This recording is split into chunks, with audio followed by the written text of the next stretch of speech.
ఇప్పుడు దేశం మొత్తం ఓ మహిళ గురించే మాట్లాడుకుంటోంది. ఆమె పేరు అదాసో కపేసా.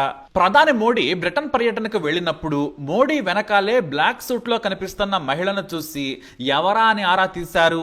జాతీయ మీడియా జర్నలిస్టులకు సైతం ఒక మహిళ ప్రధాని వెనకాల కనిపించడం అందరినీ ఆశ్చర్యానికి గురిచేసింది. కాకపోతే ఆమె ఎస్పీజీలో ఉన్నారని వెంటనే అర్థమైంది. చెవిలో ఇయర్ ఫోన్స్, బ్లాక్ కోట్ వేసుకున్నారంటే ఖచ్చితంగా హ్యాండ్ గన్ తో ఉన్నారని ఎవరైనా చెబుతారు. ఒక మహిళ ప్రధాని ప్రొటెక్షన్ గ్రూప్ లో ఉన్నారంటే మహిళా శక్తికి నిదర్శనమని చెప్పొచ్చు.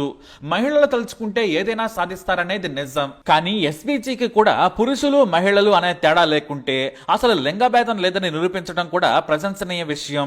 అయితే ఎస్పీజీ అంటేనే మోల్ ప్రొటెక్షన్ గ్రూప్ అనే పేరుంది. కేవలం ప్రధాని లేదా ప్రధాని కుటుంబం, వారి భద్రతా చర్యలు, అలాగే అవసరమైన మాజీ ప్రధాని కుటుంబీకులకు మాత్రమే ఎస్పీజీ పనిచేస్తుంది.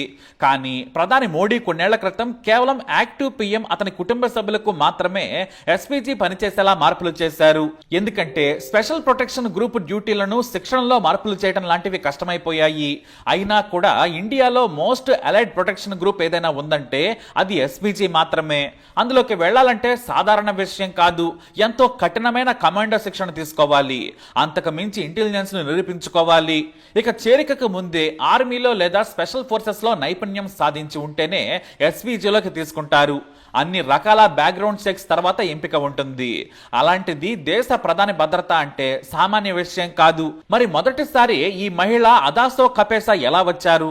ఆమె హఠాత్తుగా బ్రిటన్ పర్యటనలో మోడీ వెనకాల ఎందుకు కనిపించారనేది ఆసక్తికరంగా మారింది. అయితే అదాసో కపేసా గురించి చాలా రోజుల తర్వాత ఆసక్తికర విషయాలు మీడియాకు తెలిసాయి. ఎందుకంటే ఎస్వీజీలో ఉండేవారి వివరాలు అంత సులువుగా తెలియవు. ఇక అదాసో కపేసా పుట్టింది మణిపూర్లోని సేనాపతి జిల్లాలోని మారుమూల కొండ ప్రాంతమైన కైబి అనే గ్రామంలో. ప్రతిరోజు గ్రామం నుంచి కిందికి రావాలంటే ఆ కొండ దిగాలి, పైకెక్కాలన్నా ఇంకా కష్టమే. అదే కొండలపై తండ్రి వ్యవసాయం చేసేవారు. అత్యంత కఠినమైన వాతావరణ పరిస్థితుల్లో ఉండే గ్రామంలో పెరిగారు కపేసా.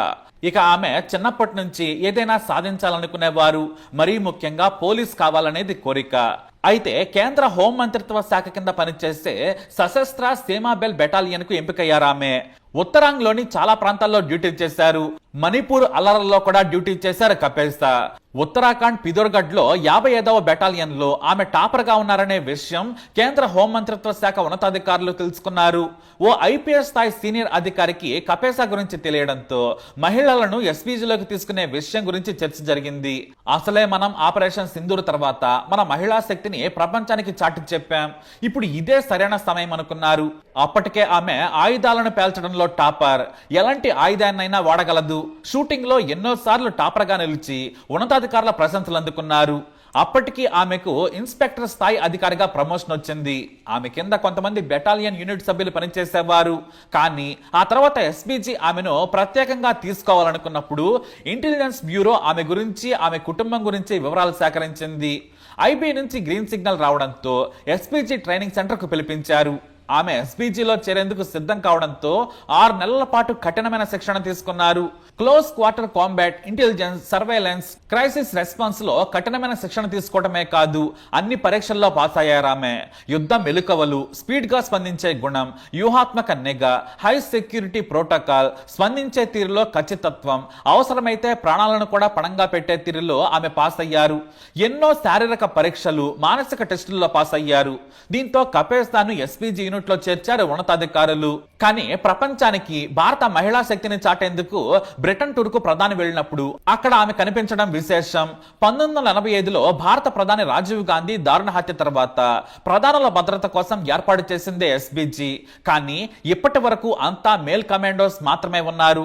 ఎస్పీజీలో పనిచేయటం నిత్యం కష్టమైనదే కాదు, ఎంతో బాధ్యతతో కూడుకున్నది. అనుక్షణం అప్రమత్తంగా ఉండాలి. చెవిలో ఎస్పీజీ ఉన్నతాధికారుల నుంచి ఆదేశాలు అందుతాయి. అవి వింటూనే ముందుకు సాగాలి. ఆ రోజు డ్యూటీలో ప్రధానికి ఎటువైపు ఉండాలి, ఎంత దూరం ఉండాలి, వాహనం ఎక్కినప్పుడు దిగినప్పుడు ఏ ప్రాంతంలో ఉండాలనే కఠినమైన నిబంధనలు ఉంటాయి. ఒక్కొక్క ఎస్పీజీ కమాండో ఒక్కో డ్యూటీ చేస్తుంటాడు. కొంతమంది కూల్గా చేతులు కిందికి పెట్టుకుంటారు. మరి కొంతమంది చేతులను దగ్గరగా పెట్టుకొని ఇతరులకు సైగలు చేస్తూ ఉంటారు. ఇలా భారీ భద్రతను కల్పిస్తుంది ఎస్పీజీ. ఇప్పుడు భారత్ లోనే శక్తివంతమైన ఈ యూనిట్ లో కపేసా ఎంట్రీ మన మహిళా శక్తికి నిదర్శనం. నేటి మహిళా తరానికి ఇన్స్పిరేషన్. అది కూడా ఈశాన్య ఈశాన్య రాష్ట్రాల నుంచి వచ్చిన ఆడసింహం యావత్ దేశానికి స్ఫూర్తిగా నిలిచారు.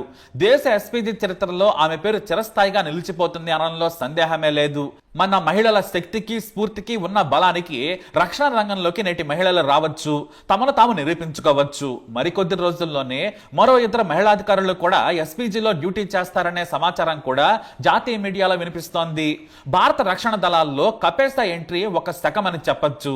మహిళల బాధ్యతలు, ఉద్యోగాలు, శక్తి అన్ని మార్పులకు గురవుతున్న సమయం ఇది. న్యూ జనరేషన్ ఏదైనా సాధిస్తోందని అదాసో కపేసా నిరూపించారు. సరికొత్త ఘనత సాధించిన కపేసాతో మన మహిళలు అన్ని దళాల్లో కనిపిస్తారు. ముఖ్యంగా ఎస్పీజీలో స్త్రీ పురుష భేదం లేదని నిరూపించడం కూడా గొప్ప విషయమే. ఏదేమైనా ఎస్పీజీలో మొదటి మహిళా కమాండోగా ఆమె పేరు చరిత్రలో నిలిచిపోయింది. అక్కడికి రావడానికి ఆమె ఎంతో కష్టపడింది. మరి తప్పకుండా ఆమె గురించి మీ అభిప్రాయాన్ని కమెంట్ ద్వారా తెలియజేయండి. ఈ వీడియోని తప్పకుండా లైక్ చేయండి, షేర్ చేయండి. 4 5 6 7 8 9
104 5 6 7 8 9 10